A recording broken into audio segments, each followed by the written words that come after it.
लोमड़ी और कौवा। एक लोमड़ी 2 दिन से भूखी थी।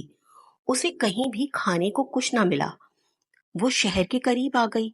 अचानक क्या देखती है कि एक दरख्त पर एक कौवा बैठा है। उस कौवे के मुंह में एक साबित रोटी है।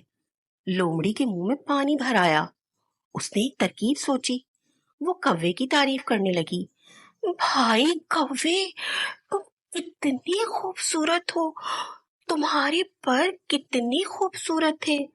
तुम चाहे रावी में नहाओ या जहलम में, तुम्हारा रंग एक जैसा ही रहता है। सचमुच तुम परिंदों के राजा हो।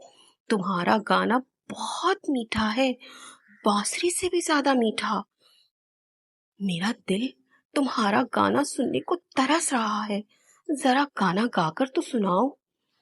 कौवे ने अपनी इतनी तारीफ सुनी, वो फूल कर कुप्पा हो गया। उसने गाना गाने के लिए चोंच खोली।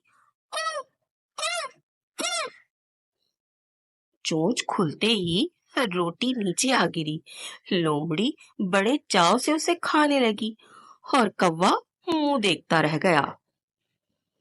तो बच्चों, हमें कभी भी किसी की झूठी तारीफ में नहीं आना चाहिए और खुशामदियों से बचना चाहिए।